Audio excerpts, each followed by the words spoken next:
नमस्कार एवरीवन। आइए circle and it's element के अंतर्गत वृत्तखंड के कोनों के गुण के बारे में जानेंगे। वृत्तखंड द्वारा वृत्त पर बनाया गया कोण।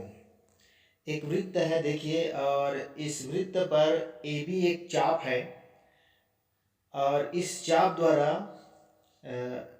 वृत्त के ऊपरी क्षेत्र में कोण सी बनाया गया है, और इसी चाप ए बी द्वारा वृत्त के केंद्र पर कोण ओ बनाया गया है।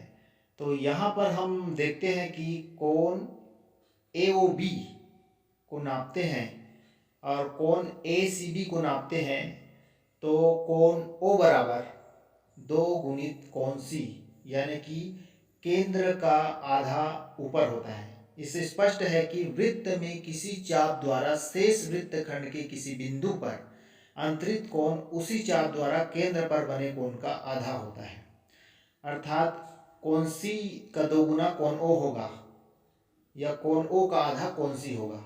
इस तरह से आइए दूसरा गुणधर्म लेते हैं। एक वृत्त है जिसका केंद्र ओ है, ए बी एक व्यास है, और ए बी के केंद्रीय ओ पर ए ओ सी कोण बना हुआ है, और बी ओ डी भी कोण बना हुआ है। दोनों कोण समान है। यदि दोनों कोण समान है तो यहाँ पर हम देखते हैं जीवा ए सी और जीवा बी डी को हम नापते हैं, तो ये जो है समान आता है। इससे स्पष्ट है कि एक ही वृत्त में केंद्र पर बराबर कोण बनाने वाले चाप बराबर होते हैं। तो इस तरह से दोनों जीवा जो है आपस में बराबर है। आइए अगला गुणधर्म लेते हैं। एक वृत्त है और इस वृत्त पर एक जीवा ए भी है।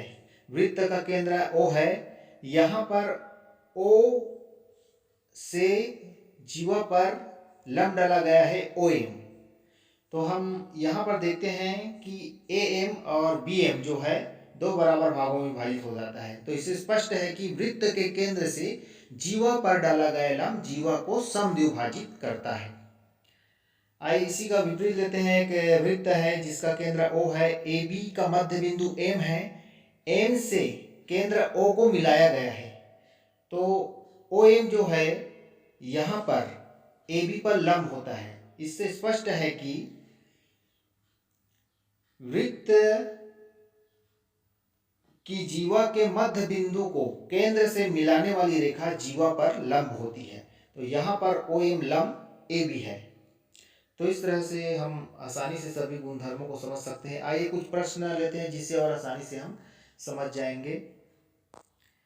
प्रश्न एक, निम्न आकृतियों में x तथा y का मान ज्ञात कीजिए। देखिए ए, यहाँ पर देखते हैं कौन सी 65 अंश है, कोने x का मान दिया है, तो स्पष्ट है कि 65 अंश का 2 गुना x होगा। तो यहाँ पर x का मान जो होगा वो 130 अंश होगा। इसी तरह से बी वाला देखते हैं, केंद्र पर अंतरित कोण 248 है और उसी चाप द्वारा ऊपर अंतरित कोण x है। तो केंद्र का आधा x होगा, तो वहां पर होगा 124 अंश। आइए अगला प्रश्न लेते हैं। आकृति में ए बी बराबर सी डी, यदि कोण ए ओ बी बराबर 70 तो कोण सी ओ डी का मान ज्ञात कीजिए। यहाँ पर देखिए ए बी और सी डी जीवा जो है आपस में बराबर है। यदि ये बराबर है तो इसके द्वारा केंद्र पर अंतरित कोण भी बराबर होंगे, यानी कि कोण सी ओ डी का मान भी 70 अंश होगा। तो इस तरह से कोण सी ओ डी के मान 70 अंश होगा।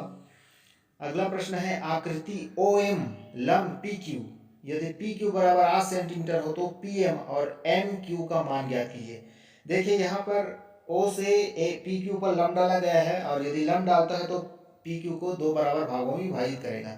तो यहाँ पर पी क्यू जो है 2 बराबर भाग, यानी कि पी एम और एम भी बराबर 4 सेंटीमीटर होगा, और दोनों जो है आपस में बराबर होंगे, क्योंकि लंब जो है उसको समविभाजित करेगा। तो इस तरह से बच्चे जो है आसानी से इसको समझ गए होंगे। प्रश्नों को हल करने पर वो आसानी से और समझ सकते हैं और गुणधर्मों को वो याद कर सकते हैं। धन्यवाद।